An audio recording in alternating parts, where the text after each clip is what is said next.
21 and pregnant ఎలా start అయింది అంటే సో సివి చాయ్ బిస్కెట్ ఆఫీస్ లో మేము యూజువలీ స్టోరీ లైన్స్ అన్ని డిస్కస్ చేస్తుంటాం.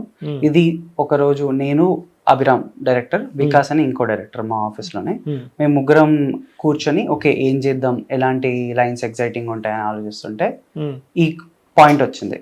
సో ఇది కొంచెం కాంట్రవర్షియల్ టాపికే, బట్ సెన్సిబుల్ వేలో చెప్తే బాగుంటది కదా, మేబీ జనాలకు నచ్చొచ్చేమో అన్నట్టు అప్పుడు స్టార్ట్ అయిన పాయింట్ ఇది. అక్కడ నుంచి this was around 3 years back. అప్పుడు స్టార్ట్ అయ్యి అక్కడ నుంచి డెవలప్ అవుతూ 3 years పట్టింది షూట్ చేయడానికి. అని ఎలా ఈ ప్రాజెక్ట్ మీకు ఆల్రెడీ లూజర్ దాంట్లో కూడా చేశారు, సంథింగ్ బాగా ఫీమేల్ ఓరియంటెడ్ చేసే క్యారెక్టర్ చేశారు. సో కానీ దానికి చాలా డిఫరెంట్ ఉంటుంది ఇది. సో అంటే ఇది కొంచెం మెచ్యూర్గా చేయాలి మనం. సో ఎట్లా అనిపించి భయం వేస్తుందా కొంచెం ఇలాంటి క్యారెక్టర్ ఒప్పుకోవడానికి? భయం అంటే జనాలు ఎలా యాక్సెప్ట్ చేస్తారు అనేది అంటే ఆ ప్రెగ్నెన్సీ రిలేటెడ్ ఉండింది కాబట్టి జనాలు కరెక్ట్ తీసుకుంటారు లేదా అనేది ఉండే. కానీ ఇంకా టైటిల్ 21 అండ్ ప్రెగ్నెంట్ కాబట్టి నాకు అది పెద్ద తర్వాత కన్సర్నింగ్ పాయింట్ అనేమి అనిపించలేదు. సో నేను ఇందాక నందు చెప్పినట్టు 3 years బ్యాక్ యాక్చువల్లీ ప్రాజెక్ట్ అనుకున్నారు. సో నాకు ఆడిషన్ కాల్ కూడా అప్పుడే ఎప్పుడు వచ్చింది. దాని తర్వాత ఒక 1.5 year or 2 years తర్వాత again I got a call, select అయ్యాము, మీరు చేయాలనుకుంటున్నారు ప్రాజెక్ట్ అంటే. నేను ఎప్పటి నుంచి ముందు నుంచి కన్ఫర్మేషన్ అంటే అన్ని సెట్ అయ్యి ఓకే అంటే నాకు అప్పటికి తర్వాత కాల్ అంటే ఫస్ట్ ఆడిషన్ ఇచ్చినప్పుడు నాకు మళ్ళీ కాల్ బ్యాక్ ఏం రాలేదు. సో ఇన్ జనరల్ గా మనకి ఏంటి, సినిమా ఆడిషన్ ఇస్తాము, మనకు కాల్ బ్యాక్ రాకపోతే మనం ఆ సినిమా చేయట్లేదు అని ఫిక్స్ అయిపోతాం. So the same thing I thought with CB as well. సరే వేరెవరైనా చూసుకున్నారేమో, స్టార్ట్ అయిపోయి ఉంటదేమో ప్రాజెక్ట్ అనుకున్నా. 2 years తర్వాత మళ్ళీ కాల్ వచ్చినప్పుడు ఐ వాస్ ప్రిటీ హ్యాపీ. అంటే నాకు చాలా ఉండింది ఇది చేయాలి అని, ఎందుకంటే ఆ క్యారెక్టర్ చాలా బాగుండే అండ్ లూజర్ తర్వాత మరి ఇంపార్టెన్స్ ఉన్న క్యారెక్టర్ ఇంతవరకు చేయలేదనే ఫీలింగ్ కూడా ఉండింది. సో అలా వచ్చినప్పుడు I was pretty happy and I did. భయం అయితే అంతేమే లేదు. సో అనంత మీ క్యారెక్టర్ చాలా డిఫరెంట్ గా ఉంది. ఐ మీన్ ముందు దాంట్లో కంపేర్ చేసుకుంటే ఇది కొంచెం సెటిల్ గా ఉంది, ఫన్ గా, అలా ఎమోషన్ కూడా క్యారీ చేశారు. సో ఎట్లా ప్రిపేర్ అయ్యే రోల్ కి? ప్రిపేర్ అంటే ఛాలెంజింగ్ గా ఉండే అండి స్టార్టింగ్ నుంచి. అంటే ఇంతకు ముందు చేసినట్టు ఉండొద్దు, కొంచెం లుక్ వైజ్ కూడా కొంచెం డిఫరెంట్ గా అనిపించాలి, ఇవన్నీ ఛాలెంజెస్ ఉండే. సో అవన్నీ ఒక్కోటి సాల్వ్ చేసుకుంటూ వచ్చి ఫస్ట్ లుక్ మీద కాన్సన్ట్రేట్ చేసినాం. అప్పుడు కొంచెం బల్కీ ఉండే, జిమ్ వెళ్తుండే కాబట్టి. సో ఈ లుక్ లోకి రావడానికి కొంచెం ఫుడ్ తక్కువ చేసి జిమ్కి వెళ్ళడం ఆపేసి కొంచెం ఎవ్రీ అదర్ రిలేటబుల్ గా ఈ లుక్ లోకి రావడానికి కొంచెం టైం పట్టింది. బట్ ఇదేంటి అంటే 3 years బ్యాక్ చేసిండే, బట్ అప్పుడు స్టార్ట్ కాలేదు ప్రాజెక్ట్. సో మళ్ళీ నార్మల్ వెయిట్కి వచ్చి మళ్ళీ తగ్గి, సో ఈ ప్రాసెస్ అయితే నడిచింది లుక్ వైజ్. ప్లస్ గడ్డం, ఆబ్వియస్లీ ఇది ఒక స్టీరియోటిపికల్ నోషన్ ఏంటి అంటే 21 కి కొంచెం గడ్డం ఎక్కువ ఉండదు కాబట్టి అది తక్కువ పెట్టాలి అని అనుకున్నాం. పర్ఫార్మెన్స్ వైజ్ అయితే ఇంతకు ముందు ఉన్నట్టు ఉండొద్దు కాబట్టి కొంచెం సటిల్ గా ఇన్స్టింక్టివ్ వచ్చింది చేయకుండా కొంచెం వేరే ఏం చేయొచ్చు అని ఆలోచించి వర్క్ షాపులు చేసి, ఓకే 21 అంటే మరి ఎక్కువ ఏజ్ కాదు తక్కువ ఏజ్ కాదు కాబట్టి ఆ వర్క్ షాపులు చేసి ఫైండ్ అవుట్ చేసి చేసినాం. జస్ట్ టీనేజ్ దాటి రావాలి జస్ట్, బట్ ఎక్కువ ఉండొద్దు, అది మళ్ళీ చిన్నపిల్లలాగా ఉండొద్దు. సో అది కొంచెం టఫ్ ఉండే. ఎవ్రీడే వాస్ కొంచెం అది ఇది ఎట్లా చేయాలి, ఏం చేయొచ్చు, బాడీ లాంగ్వేజ్ లాగా ఏదో ఫిగర్ అవుట్ చేయొచ్చు, బట్ ఎక్స్ప్రెషన్స్ వైజ్ అంతా ఏం చేయాలి అనేది కొంచెం టఫ్ ఉండే. ఓకే, జనరల్ గా మనం యూట్యూబ్ లో చూస్తే కామెంట్స్ ఎక్కువ ఉంటాయి, ఏదో ఎంత మంచి చేసినా సరే ఏదో నెగిటివ్ కామెంట్స్ ఉంటూ ఉంటాయి. మీకు ఎటువంటి కామెంట్స్ వచ్చినాయి, ఇట్లా పెర్ఫార్మెన్స్ వైజ్ కావచ్చు, ఇలా ఎపిసోడ్స్ రిలీజ్ అయిన తర్వాత? అంటే పాజిటివ్ నెగిటివ్ రెండు అడుగుతున్నారా? రెండు చెప్పండి. రెండు అంటే లేదు అదే అడుగుతున్నా, అసలు లేవు, నేను చూసాను, అసలు ఒక్కటి కూడా అనిపించలేదు నాకు. ఎట్లా జరిగింది అసలు ఇది? అంటే నేను చూసినప్పుడైతే నెగిటివ్, ఎటువంటి నెగిటివ్ నేను చూడలేదు. అంటే మెల్లమెల్లగా కొంతమంది మధ్యలో లాగ్ ఉండడం ఇలాంటివి చెప్పారు. పర్ఫార్మెన్స్ వైజ్ ఐ థింక్ అంటే ఉన్నాయి ఒక 2-3 వేర్ దే ఫెల్ట్ లైక్ కొంచెం ఓవర్ అయింది ఇక్కడ ఈ పర్టిక్యులర్ సీన్ లో అని. మేబీ వాళ్ళకి అలా అనిపించుండొచ్చు. మనం ఇంకా ఒపీనియన్స్ డిఫర్ అవుతూ ఉంటాయి కాబట్టి దాన్ని నెగిటివ్ అని కూడా అన్ను. వాళ్ళకి అలా అనిపించింది కొంచెం ఓవర్ అయింది, మేబీ ఇంకొంచెం తగ్గించొచ్చేమో అని. కానీ మాకు ఆ పర్టిక్యులర్ సీన్ కి అది యాప్ట్ ఉండాలి, ఇంతైనా ఉండాలి, అట్లీస్ట్ కొంచెం ఆ లిబర్టీ మేము తీసుకోవచ్చేమో అని అనిపించినాయి కొన్ని సీన్స్ కి. సో అన్ని అయితే టూ మనీ పాజిటివ్ ఎక్కువ ఉన్నాయి. So happy. సో ఇన్స్టాగ్రామ్ లో రీల్ ఉంటుంది, మీరు మీ మదర్ తో ఫోన్ మాట్లాడుతున్నప్పుడు మెడలో తాళ్ళు ఉంటుంది, మీరు మాట్లాడుతూ ఉంటారు, తర్వాత నోటీస్ చేస్తే వెంటనే అలా షాక్ అవుతారు. అసలు ఆ మూమెంట్ అసలు నేను అబ్జర్వ్ చేస్తే చూసా, ఎంత బాగా చేశారని అనిపించింది. అసలు ఏంటి ఆ సీన్ అది? Thank you. అంటే అదే యాక్చువల్లీ తాలిబొట్టు కవర్ చేసుకోవాలి అంటే నేను అబ్జర్వ్ చేయను దట్ తాలిబొట్టు ఉంది అని చెప్పి. సో అభినవ్ నాకు ఇది ఫస్ట్ చెప్పినప్పుడే స్టక్ అవుతూ చేయాలి అది ఇది అంటే నాకు కొంచెం అంటే బాగుండే సీన్ వైజ్, కానీ యాక్టింగ్ వైజ్ నేను ఎప్పుడు అలా ఏం ట్రై చేయలేదు. అంటే ఇలా స్టక్ అయితే మాట్లాడడం న్యాచురల్ గా రావాలి. చాలా నచ్చగా వచ్చింది. Thank you. న్యాచురల్ గా రావాల్సిన ప్రాసెస్ అది. నాకేంటి అంటే అదేమన్నా ఆర్టిఫిషియల్ గా కొడుతుందా, లేకపోతే కొంచెం ఫన్ వేలోనే ఉందా, జనాలు బాగానే యాక్సెప్ట్ చేస్తారా అది అని చెప్పి మేము దాన్ని షూట్ చేస్తున్నప్పుడు కూడా నాకు కొంచెం సాటిస్ఫాక్షన్ లేకుండే. అంటే ఏంటి చేస్తుంది కావాలని, అంటే సీన్ లో అయితే నిజంగానే కావాలనే చేస్తున్నా, but still it was like artificial గా అయితే కొట్టకూడదు అని అనిపించింది. But I'm happy and glad that మా టీమ్ కి అయితే ఎవరికి అది ఆర్టిఫిషియల్ అనిపించలే, వాళ్ళు ఎంజాయ్ చేశారు మేము ఆ షూట్ చేస్తున్నప్పుడు కూడా. సో అది ట్రెండ్ అవుతుంది, ఇంత వైరల్ వెళ్తుంది ఇన్స్టాగ్రామ్ లో అయితే ఎక్స్పెక్ట్ చేయలేదు. అట్లా అయిపోతున్నాయి కొన్ని. ఇంకా టేక్స్ లాగా ఎక్కువ ఏం తీసుకోవాలి, డిఫరెంట్ షార్ట్స్ తీసుకున్నాం అంతే. అబార్షన్ చేయించుకోవాలి అమ్మాయికి, మీరు చెప్పాలి మూమెంట్ గురించి. సో కానీ మీరు చెప్పలేరు, లోపల మాత్రం ఉంటది ఫీలింగ్, బయటకు మాత్రం మామూలుగా మాట్లాడతారు అమ్మాయితో. లోపల ఇంకా ఉండాలి, బయటకు కూడా చూపించాలి. సో అది ఎలా చేశారు? ఇది చాలా వర్క్ షాప్స్ చేసినాం. ఇప్పుడు నేను అభిరామ్ మాకు ఒక 3 years జర్నీ ఉంది ఈ స్క్రిప్ట్ తో. సో ఎవ్రీ సీన్ చాలా వర్క్ షాప్లు చేసి ఆలోచించి దాని గురించి, ప్లస్ రైటింగ్ లో కూడా ఉంటది. అంటే వీడు ఒక సైడ్ ఇట్లా మాట్లాడుతుంటాడు, ఇటు సైడ్ ఇంకా ఆబ్వియస్లీ ఎక్స్ప్రెషన్ ఒప్పుకుంటలేదు అన్న ఎక్స్ప్రెషన్ ఇవ్వాలి. సో ఇది న్యాచురల్ గా వచ్చేసింది. దానికి సపరేట్ గా ఇలా చేద్దాం అని మరీ ఎక్కువ అనుకున్నది ఏం లేదు. మోస్ట్లీ ఫ్లోలో వచ్చేసింది, స్క్రిప్ట్ లో ఉంది కాబట్టి. అండ్ నెగటివ్ కామెంట్స్ గురించి వచ్చాయి, బాగానే వచ్చాయి. ఇప్పుడు అట్లీస్ట్ నేనైతే కామెంట్స్ చదువుతుంటా కదా. ఓకే, యూట్యూబ్ కామెంట్స్ వదిలేండి. మా ఫ్రెండ్ ఒకడు, నువ్వు ఇంకా చేస్తావు కదా, ఇంకా ఎక్స్ప్రెషన్లు ఎక్కువ ఇస్తావు కదా, ఎందుకు ఇవ్వలేదు దీంట్లో, బాగాలేదు నీది అని అన్నాడు. బట్ నాకు ఆ మూమెంట్ కి, ఈ స్టోరీకి, ఆ క్యారెక్టర్ ఆర్క్ కి ఇప్పుడు ఇట్లా చేస్తేనే దాని తర్వాత పే ఆఫ్ అవుతుంది, దాని తర్వాత క్యారెక్టర్ డెవలప్మెంట్ ఉంటదని పర్సనల్ ఫీలింగ్ నాకు, డైరెక్టర్ కి. సో కొన్ని అట్లా చేయాల్సి వచ్చింది. కొన్ని ఇంకా బ్రో నువ్వు గడ్డం ఉంటేనే బాగుంటావు కదా బ్రో, గడ్డం మీద తీసేసినావు అని కొందరు ఇంకా బ్లేటెంట్ గా ఇట్లా హీరో యాక్టింగ్ బాగా చేయట్లేదు, మేబీ కంపారిజన్ వల్ల రావచ్చు, తన దాంతో చాలా ఇంప్రెస్ అయిపోయి. సో అవి ఉంటాయి నెగటివ్ కామెంట్స్. సో మేబీ ఒక లెర్నింగ్ లాగా కూడా తీసుకోవచ్చు. నాకు కూడా అక్కడక్కడ డిసాటిస్ఫాక్షన్ ఉంటుంది, ఇది ఇంకా బెటర్ చేయొచ్చు అని.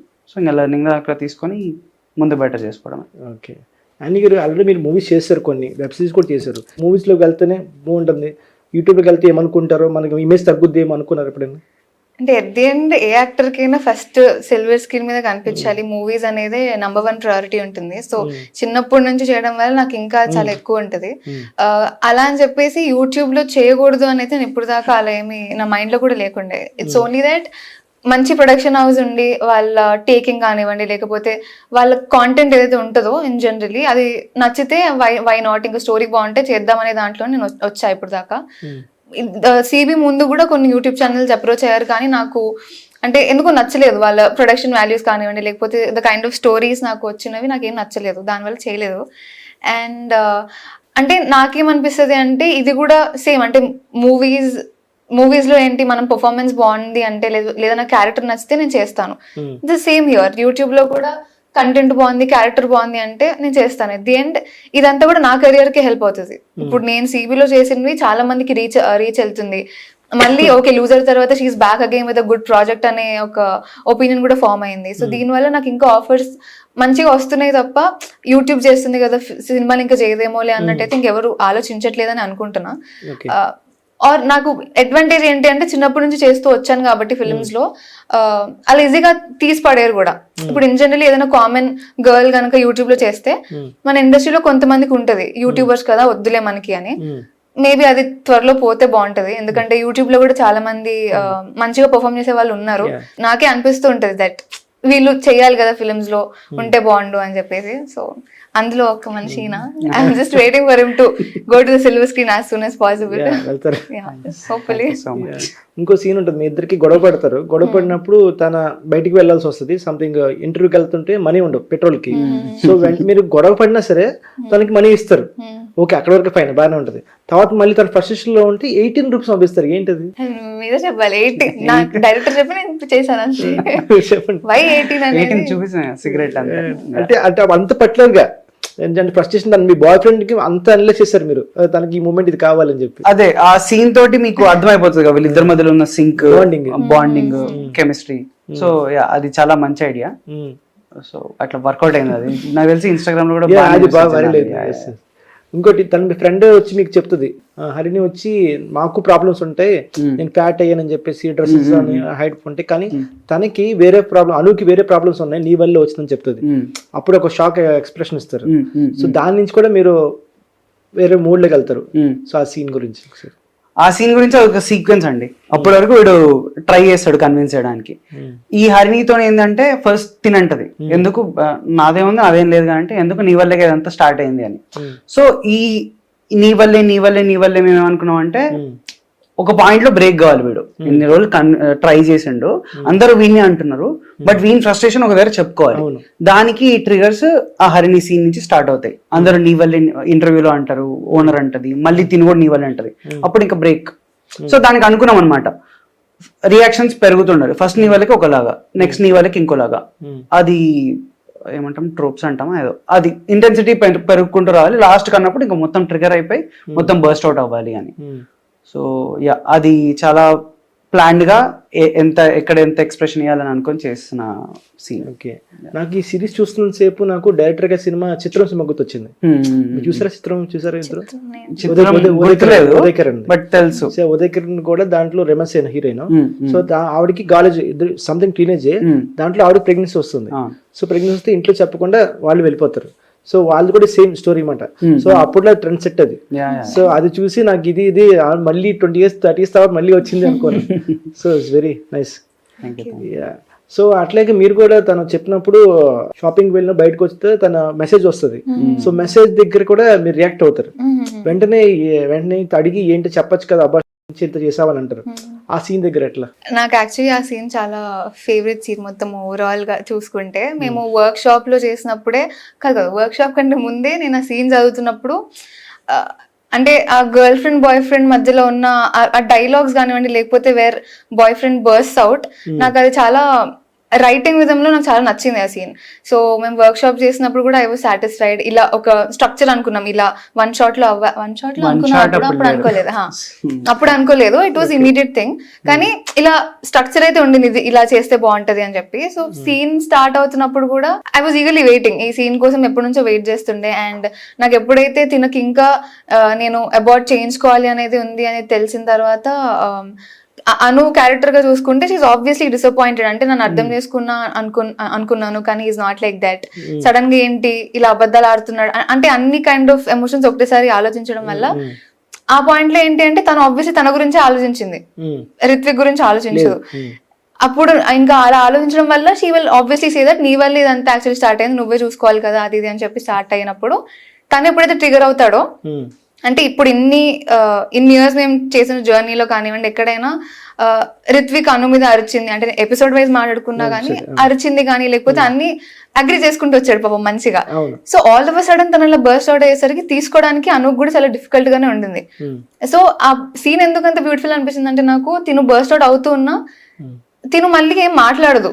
She is in a shock that అంటే తినకి ఇంత పెయిన్ ఉన్నా ఇంత పెయిన్ అనుభవిస్తున్నాడా, చెప్పలేకపోతున్నాడా, ఇంత నా కోసమే ఇంత చేస్తున్నాడా, తినకంత అవసరం లేదు కదా చేయడానికి, నేను చూసుకుంటానులే అంటే. ఒకవైపు ఏంటి అంటే ఐ నీడ్ రిత్విక్, ఇంకోవైపు ఏంటి అంటే నా కోసం తిని మరి ఇంత సఫర్ అవ్వక్కర్లేదు. అంటే దట్ టూ, అంటే ఒకసారి నెగిటివ్ గా ఆలోచించడం, పాజిటివ్ గా ఆలోచించడం, ఎక్సెట్రా ఎక్సెట్రా. సో చాలా బ్యూటిఫుల్ గా అయింది ఆ సీన్ అంతా కూడా. ఐ థింక్ అవుట్పుట్ కి కూడా I'm like very happy. So challenging గా ఉండే because we took many takes for that. అది ఇనిషియల్లీ ఒక సింగిల్ షాట్ లో ప్లాన్ చేయలేదు, కట్స్ అనుకున్నాం. నేను అడిగిన డైరెక్టర్ ఇదేం సింగిల్ షాట్ చేయం కదంటే ఏం చేయమన్నాడు. ఆ రోజు పొద్దున్నే సింగిల్ షాట్ చేద్దామని ట్రై చేద్దాం అన్నాడు. సో వర్క్ షాప్ చేసినాము, ప్రాక్టీస్ చేసినాం కాబట్టి అది హెల్ప్ అయింది. 21 ఫస్ట్ 30 లో కొంచెం వచ్చింది, బట్ ఏదో బండి రావడమో ఏదో ఒకటి అయింది. యాక్చువల్లీ ఇది ప్లాన్ చేసింది సపోజ్ ఒక డిమార్ట్ లాంటి ప్లేస్ లో జనాలు అందరు ఉన్నప్పుడు వాళ్ళందరి ముందు ఇట్లా మాట్లాడుకుంటే ఎట్లుంటుందో అని విజువలైజ్ చేసుకున్నాం. బట్ మాకున్న సెటప్ కి అది కొంచెం బడ్జెట్ ఇష్యూస్ వల్ల అది కష్టం కదా. సో ఇది పర్ఫెక్ట్, ఇది బానే ఉంటది అని ఖాళీ రోడ్ లో కొట్టిండే. So yeah, single shot 6.5 minutes 21 takes అయింది. We're very satisfied. దీంట్లో మీరు రైటర్ కూడా అంటే కదా, రైట్ చేసి రాశారు? రైటర్ అంటే నేను రాయలేదండి, ఎప్పుడు రాయలేదు. వాడు క్రెడిట్స్ వేసిండు అంతే. ఐడియాస్ ఇట్లే. ఇప్పుడు సపోజ్ ఫస్ట్ ఎపిసోడ్ లో ఆ మాస్క్ ఇచ్చే ఐడియా ఉంటది, సేఫ్టీ అనిస్తా, అట్లాంటివి చిన్న చిన్న ఏమైనా ఫన్నీ స్టఫ్, లేకపోతే ఒక పాయింట్ లీడ్ కావాలి. ఇప్పుడు సపోజ్ మన నీ వల్లే ఉంది కదా, నీ వల్లే. సో ఇంకా ఇప్పుడు సపోజ్ ఒకటే ఉంది అనుకోండి, లేదు దీనికి లీడ్ ఇట్లా పెట్టుకుందాం, మనం బీట్స్ పెట్టుకుందాము, ఈ బీట్స్ ఇవి పెట్టుకుందాము, దీంతో అది లీడ్ అవుతే బాగుంటది అని, అంతే. ఆన్ స్పాట్ ఇంప్రూవైజేషన్స్ చాలానే చేస్తాడు. ఓకే మేబీ ఉండొచ్చు.